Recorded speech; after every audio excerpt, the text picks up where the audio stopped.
Welcome to a special edition of Keep It in the Circus Presents The Epic Adventures of Jimmy Stickwood.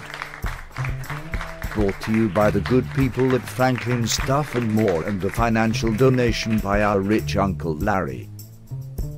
I am the boss of Tiger Bot Hesh, and he is the cheeky one. Cheeky monkey. I've been waiting a long time for this, Hesh. Jimmy Stickwood is an exceptional individual who has graced us with his presence on occasion. And on those occasions we wish he would die, but needless to say. To the story. Hesh. The Epic Adventures of Jimmy Stickwood.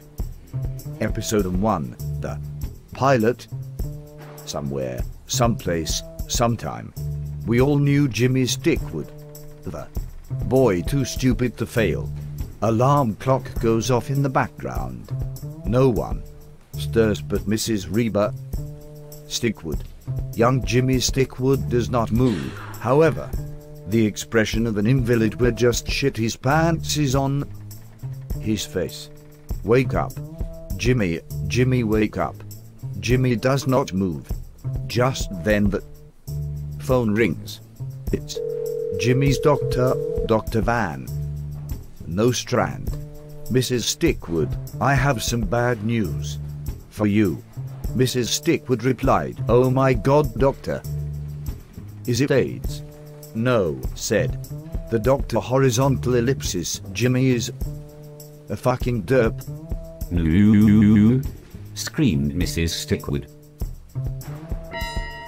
10 years later, horizontal ellipsis. Jimmy has begun his senior year of high school, although he is 20 years old now.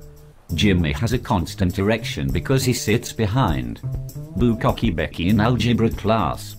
Jimmy needs to either learn how to control his urges or stop wearing his shit-stained sweatpants in public. In walks the teacher and informs the class that there will be a test that day. Jimmy is excused to leave the classroom so that he can take the test with his learning tutor. Growing up watching Barney and Power Rangers has left Jimmy with a vocabulary of less than 500 words and the inability to associate on any social level above a 10-year-old. Although Jimmy sucks at life, he really likes playing basketball with all the basketball fleets, including his old friend Stretch. Also, Jimmy was elected as the class president because most of the kids in his grade love irony and or are potheads who would elect the class pet. Tits McGee, a llama. Jimmy would really like to go to college, but that may not happen. He dreams to be a NASCAR driver someday and possibly work at his uncle's grocery store and have his own dog. As Jimmy is taking his test, he can't help wondering, is it a sin to pray for sex, and what it would be like to be dating a girl in Eton and eating a girl in Dayton. The school bell rings. "Oh no," says Jimmy. Jimmy had spent the entire time he was supposed to be taking his test daydreaming about putting his pee-pee in Bukkake Becky's. No bro. As Jimmy looks at his test, he sees that he has only finished putting his surname and the date at the top of the page. Luckily for Jimmy, getting his name brand the date correct count for 80% of his test grade.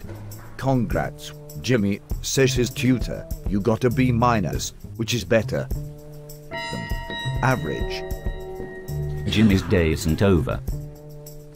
He has important duties and extracurricular activities, including making sure the water cooler in the teacher's lounge is full, cleaning up the used rubbers underneath the bleachers at the football field, killing rats in the cemetery, playing baby Jesus in the nativity scene at his local church, and, last but not least, being the acting team manager for the varsity basketball team. Go Northeast South Central High School. Scram in Turkeys. Jimmy has been the Turks varsity team manager for the last 3 years. He spent his first 3 years of high school as the junior varsity team manager. Sure, Jimmy likes being the team manager, but he longs for the day he can be on the floor, in uniform, with the varsity team. Little does Jimmy know, his whole life is about to change. Today is no normal day. Today is the day of the last practice before the anticipated matchup with the Turks. Closest rival, the Crusaders of St. Mary's of the Blessed Apocalypse. Preparatory school. Hey Jimmy, get your fucked ass over here and pop this blister on my toe. Sure thing, Stretch. Stretch is awesome. Not only is he the captain of the basketball team, he is also Jimmy's best friend.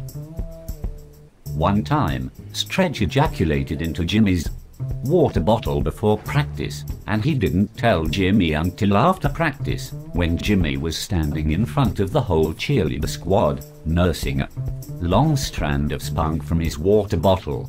And then there was this time that Stretch told Jimmy that having sex with a horse was the same as having sex with a woman. Jimmy had a hard time explaining his actions to Farmer John Dinkmeyer after that one. What a prankster. That's Stretch. Today, Jimmy has a trick of his own up his sleeve for Stretch. He is going to put Everclear in the Gatorade cooler that the team is drinking out of during practice. It is the best prank, no, the best thought that Jimmy has ever had. 2 weeks later, following the funeral for 6 Turks basketball players who died in a mass drunk driving car accident after practice, not Stretch, because he is totally awesome, especially at drunk driving. The community and school is in shambles. The Turks head coach, Bernie Sanchez, faces a tough decision. Does he forfeit the game? Does he play on? Goddamn it, how am I going to fill out my goddamn roster after this goddamn disaster? Man. Hey retard, how'd you feel about being in a basketball game tonight? Me. Play basketball? Jimmy inquires. Jizz man, Jew, says coach. Sure, Coach Sanchez, Jimmy exclaimed, I play basketball. Great, man. Do you know any other retards who wanna play tonight? And thus, the legend begins. This is where we leave Jimmy. He is in high school and it's quite exciting times at the game. What will happen to Jimmy Stickwood, you ask? Stay tuned for the epic conclusion of Keep It in the Circus presents The Epic Adventures of Jimmy Stickwood.